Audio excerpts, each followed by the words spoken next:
I'd like to spend just a few minutes going over some tips on how to keep your flowers looking good and fresh all throughout the summer. The first tip is in regards to placement, specifically sun or shade. The first thing to do once you get your flowers is check the tag.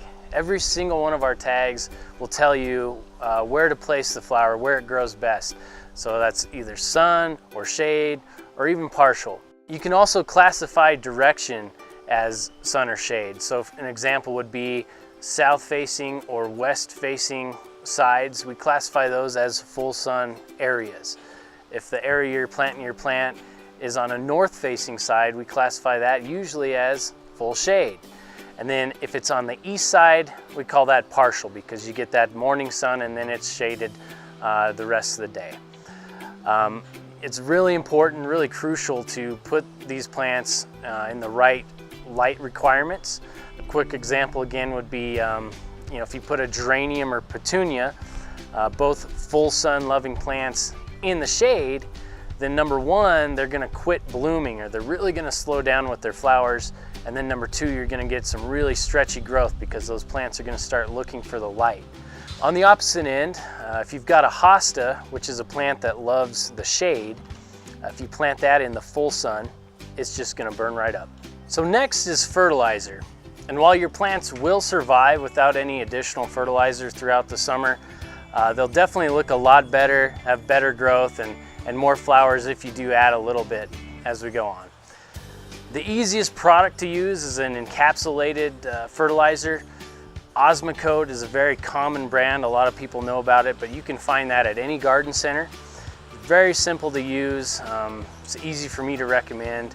Obviously follow the label instructions on it, but it's usually just a teaspoon or two on the soil surface. The third tip in keeping your flowers looking fresh is deadheading.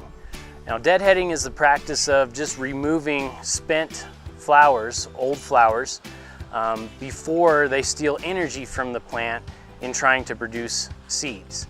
So what you do when you deadhead is just pick off the old flowers as close to the stem as possible. Some examples of plants that stay fresh from deadheading are geraniums, dahlias, and marigolds. There's also some plants that take less maintenance, and we call them self-cleaning, meaning they kind of clean themselves. You don't need to deadhead them, and they keep reblooming and the old flowers just kind of disappear. Those are calibrachoa, petunias, and lobelia. And finally, keep an eye on your low temperatures, especially during the early season and the late season. Now granted, many of the plants that we ship early and late can handle cooler temperatures, and we call them cool season crops. I like to call 40 degrees a good threshold of when to play it safe. So if the weather looks like it's going to drop below 40 degrees, you should probably just play it safe and bring your plants inside if you can. Or wait to plant plants outside until the average is going to stay above 40 degrees. Also, this info is on our tags as well, so check that out and use that info as much as you can. So, as a review, place your plants in the proper light, fertilize, deadhead as needed, and pay attention to low temps. Your plant should look good all season long. And remember to have a little fun along the way. I'll see you next time.